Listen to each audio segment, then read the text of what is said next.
बहुत समय पहले की बात है। सूर्यगढ़ नाम का एक सुंदर गांव था। उस गांव में रमेश नाम का एक मेहनती किसान रहा करता था। वो अपनी बेटी और पत्नी के साथ एक साधारण जीवन जीने में विश्वास रखता था। रमेश बहुत ही भोला था। गांव के चालाक लोग अक्सर उसे मूर्ख बनाकर उससे अपना मतलब निकाल लिया करते थे। एक दिन सेठ ने जब रमेश के खेत की लहलहाती हुई फसलें देखी, तब रमेश के पास गया। अरे रमेश, इस बार तुम्हारे खेत में इतनी कम फसल हुई है। एक तो तुम गरीब किसान हो, ऊपर से इतनी कम फसल में तुम्हारा गुजारा कैसे होगा भाई? मुझे तो तुम्हारी बहुत चिंता हो रही है। सेठ जी, इस बार तो मैं बड़ी मेहनत की है, पर आपको मेरी फसल पता नहीं कम क्यों लग रही है। अगर आप कह रहे हैं कि मेरी फसलें अच्छी नहीं है, तो आप ही कोई उपाय बताइए कि मेरी गरीबी भी दूर हो जाए।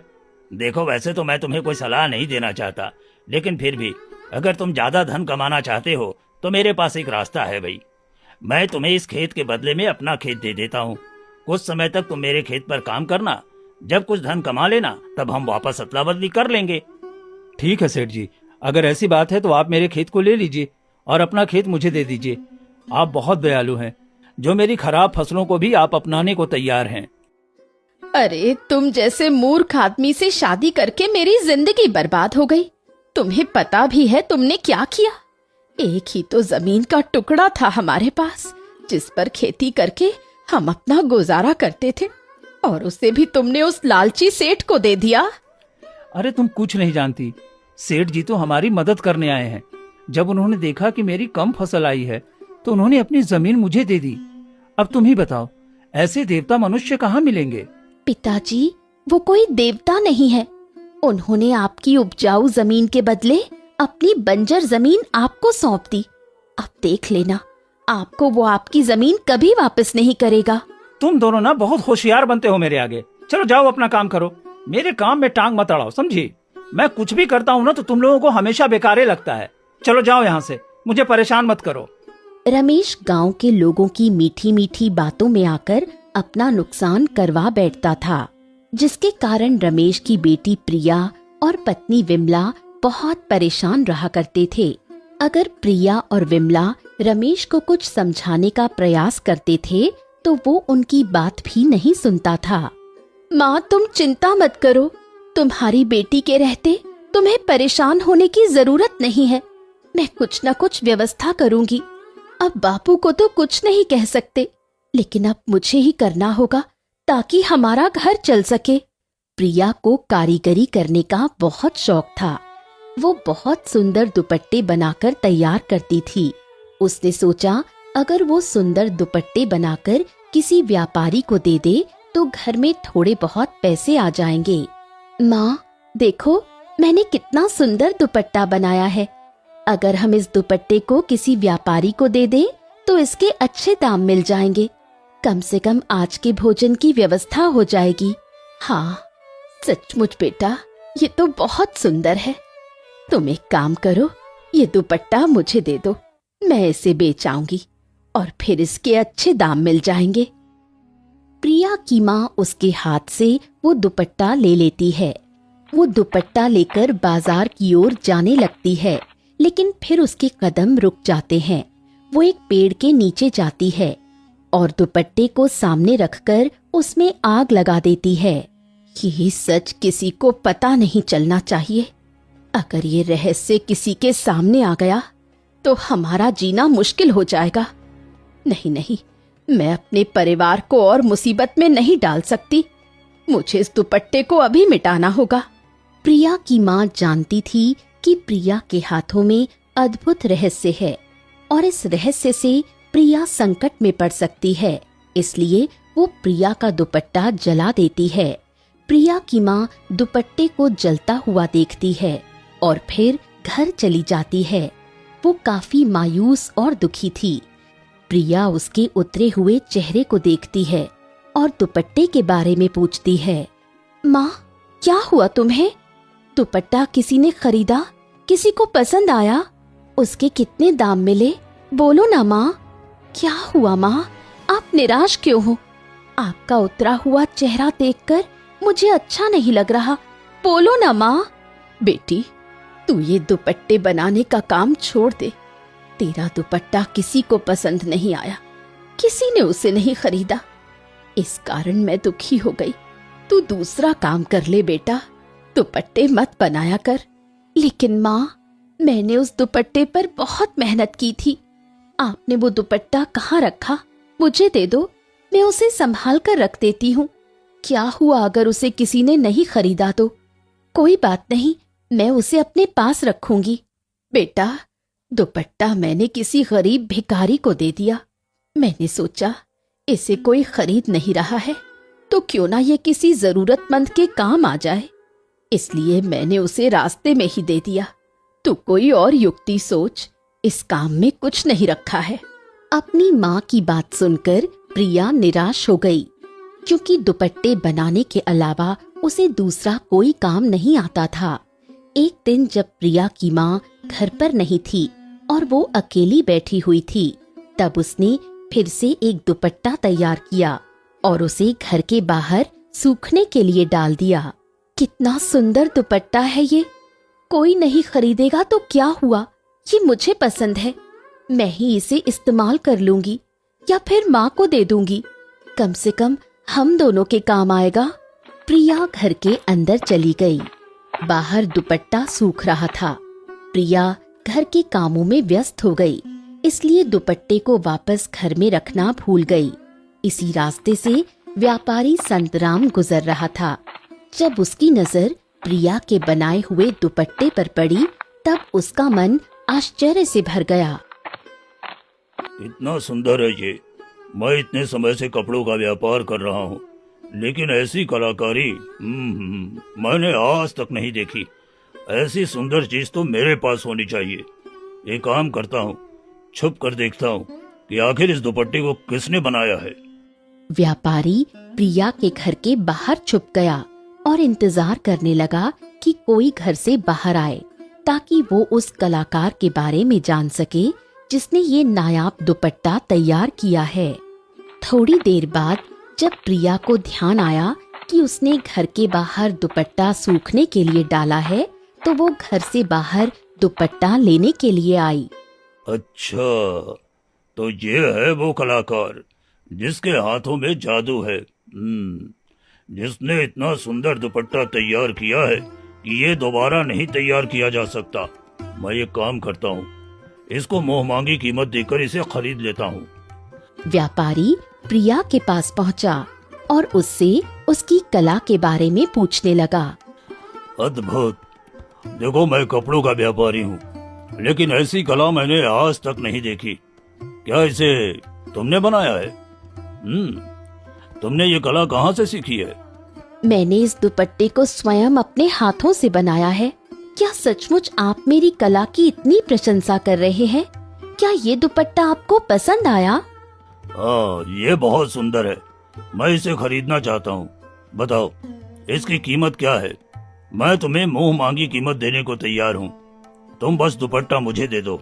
व्यापारी प्रिया को बहुत सारा धन देता है और बदले में उससे वो दुपट्टा खरीद लेता है। प्रिया पैसे पाकर बहुत खुश होती है। उधर व्यापारी आगे बढ़ने लगता है। रास्ते में अंधेरा होने के कारण वो तेजी से चल रहा था। तभी दो डाकू व्यापारी के पास आते हैं। अरे व्यापारी, कहाँ भागा जा रहा है? तेरे पास तो बहुत धन दिखाई देता है। सारा धन हमें दे दे, नहीं तो हम तुझे यही मार देंगे। चुपचाप सारे पैसे निकाल। नहीं नहीं, तुम लोग मुझे जितना धनवान समझ रहे हो, मैं उतना धनवान नहीं हूँ। मैं तो साधारण कपड़ों का व्यापारी हूँ। मेरे पास तो कुछ भी नहीं है। मैं सच कह रहा हूँ। व्यापारी अपने आप को बचाने का प्रयास करता है, लेकिन तभी दूसरा डाकू उसके हाथ से पोटली छीन लेता है और व्यापारी को धक्का दे देता है। दोनों डाकू व्यापारी को लूटकर वहाँ से भाग जाते हैं। हाय हाय, ये क्या हो गया? अब तो मेरे पास कुछ भी नहीं बचा। अब मैं घर कैसे जाऊंगा? मेरे इतने दिनों की मेहनत वो डाकू लूट कर ले गए। कुछ समझ में नहीं आ रहा, क्या करूं? यहाँ से नहीं, यहाँ से न पीछे जा सकता हूँ न आगे बढ़ सकता हूँ। तभी व्यापारी की नजर प्रिया के बनाए हुए दुपट्टे पर पड़ी। डाकुओं ने दुपट्टे को बेकार समझकर वहीं पर फेंक दिया। व्यापारी ने वो दुपट्टा उठा लिया। उसने सोचा अगर कोई रास्ता नहीं निकला तो वो दुपट्टे को बेच देगा। व्यापारी निराश होकर आगे बढ़ने लगा। चलते चलते वो एक नगर में पहुंचा। उसके पास खाने को कुछ भी नहीं था। भूख तो बहुत तेज लगी है, खाने को भी कुछ नहीं है। एक काम करता हूँ, इस दुपट्टे को नगर के राजा के पास लेकर जाता हूँ। हो सकता है उन्हें ये पसंद आ जाए और वो बदले में मुझे कुछ पैसे दे दें। व्यापारी नगर के राजा के दरबार पहुंचा, जहां घमंडी राजा अपने सिंहासन पर बैठा हुआ था और रानी भी उस दरबार में मौजूद थी। कहो व्यापारी, तुम यहाँ क्या करने आए हो?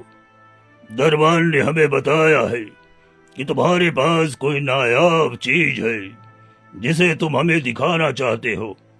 बताओ, कहाँ है वो सामान? ऐसी कौन सी चीज है जिसके लिए तुम इतने उत्सुक हो? महाराज, आप भी इस उपहार को देखेंगे तो जरूर बहुत खुश होंगे, क्योंकि ये एक अद्भुत कला है और इसे मैं बड़ी मुश्किल से आपके लिए लेकर आया हूँ। आप भी देखिए महारानी, ये आपको बहुत पसंद आएगा। व्यापारी राजा के सामने दुपट्टे का प्रदर्शन करता है।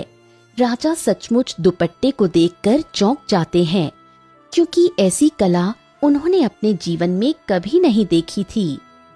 सचमुच सचमुच ये तो बहुत ही अद्भुत और सुंदर है। इसे तुम कहाँ से लेकर आए? आप क्या कहती हैं महारानी, क्या हमें इसे खरीद लेना चाहिए? यह सचमुच बहुत अद्भुत लग रहा है।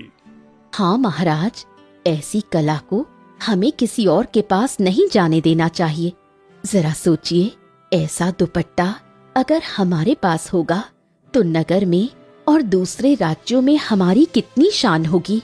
इसकी कीमत बताओ व्यापारी, हम इसे खरीदने को तैयार हैं, किंतु ध्यान रहे ऐसे दुपट्टे तुम दूसरे किसी राजा को नहीं दोगे। हमें इस बात का वचन दो, क्योंकि अगर ऐसा दुपट्टा हमने किसी दूसरे राजा के पास देख लिया तो तुम्हारा सिर कलम कर दिया जाएगा। व्यापारी डर गया, लेकिन उसके पास कोई और रास्ता नहीं था। उसने राजा से वादा किया कि वो इस प्रकार के दुपट्टे को दूसरे किसी राजा को नहीं देगा। राजा ने व्यापारी को धन दे दिया और व्यापारी जल्दी से वो नगर छोड़कर चला गया। उधर राजा और रानी दुपट्टे को देखकर खुश थे। ये बहुत अच्छा है, मैं इसे अभी ओढ़ कर दिखाती हूँ। आप देखिए और बताइए मुझ पर कैसा लगता है। मैं तो कहती हूँ हम ऐसे 2-4 दुपट्टे और बनवा लेंगे ताकि हमारे पास कोई कमी ना हो। रानी जैसे ही उस दुपट्टे को ओढ़ती है, ठंड से कांपने लगती है। अरे महाराज, ये तो केवल देखने में ही सुंदर नहीं, बल्कि इसके तो गुण भी अद्भुत हैं। इसे ओढ़ने पर ठंड लग रही है महाराज। मेरा तो पूरा शरीर ठंडा हो चुका है, बहुत ठंड लग रही है। अरे महारानी, आप किसे मूर्ख बना रही हैं? ये दुपट्टा देखने में तो सुंदर है, लेकिन भला इसे ओढ़ने से आपको ठंड कैसे लग सकती है? आप जरूर नाटक कर रही हैं। लाइए, इसे मुझे दीजिए, मैं ओढ़ कर देखता हूँ। अभी दूध का दूध और पानी का पानी हो जाएगा। राजा दुपट्टे को ओढ़ते हैं। अरे ये क्या, ये तो बहुत गर्मी दे रही है। ऐसा लग रहा है जैसे मेरे पूरे शरीर में आग लग गई है। ये तो बड़ा ही जादुई दुपट्टा है। कहीं ऐसा तो नहीं कि उस व्यापारी ने हमारे साथ कोई खेल खेला है? महाराज, सचमुच ये बहुत अद्भुत बात है कि जब मैं इसे ओढ़ती हूँ तो मुझे ठंड लगती है और आप ओढ़ते हैं तो आपको गर्मी लगती है। महाराज, वर्षों पहले मैंने सुना था कि ऐसी कला बहुत कम लोगों के पास होती है। इस पूरे संसार में मात्र 1% लोग ही इस प्रकार की कला से वस्त्र तैयार कर पाते हैं। अगर ऐसा है तो फिर हमें उस कलाकार को पकड़ लेना चाहिए। ये कला केवल हमारे राज्य तक सीमित होगी। मैं इसे किसी दूसरे राजा के पास बिल्कुल नहीं जाने दूंगा। सैनिकों, सैनिकों! राजा की आवाज देते ही 2 सैनिक दौड़ते हुए राजा के पास आए। जी महाराज, जी महाराज, आपने मुझे बुलाया। हम आपके सामने प्रस्तुत हैं। आदेश कीजिए महाराज, आदेश दीजिए। आपके एक आदेश पर हम अपनी जान दे सकते हैं। सैनिकों, जाओ और उस व्यापारी को ढूंढ कर लाओ जो 2 दिन पहले महल में आया था।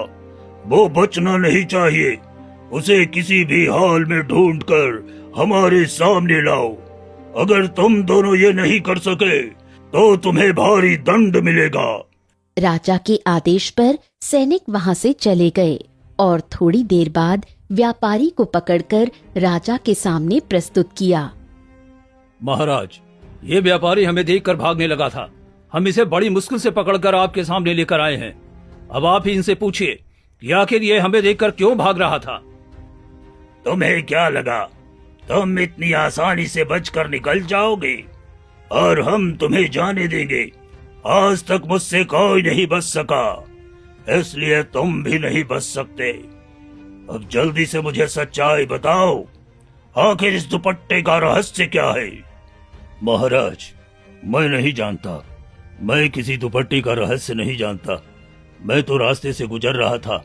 एक लड़की ने इसे अपने घर के बाहर टांग रखा था। मुझे अच्छा लगा तो मैंने खरीद लिया। फिर रास्ते में जब डाकू ने मेरा धन छीन लिया तो ये दुपट्टा मैंने आपको दे दिया ताकि मुझे कुछ पैसे मिल जाएं और मैं अपने घर पहुंच सकूं। बस इतना ही रहस्य है महाराज। मुझे छोड़ दीजिए, मेरा कोई दोष नहीं है। मुझे अपने घर जाने दीजिए। ठीक है, हम तुम्हें जाने देंगे, लेकिन इसके लिए तुम्हें मेरी बात माननी होगी। तुम्हें हर हाल में उस लड़की को यहाँ लेकर आना होगा। जिस लड़की में इतनी अद्भुत कलाकारी है, वो स्वयं कितनी सुंदर होगी। मैं तो उसे देखने के लिए उत्सुक हूँ।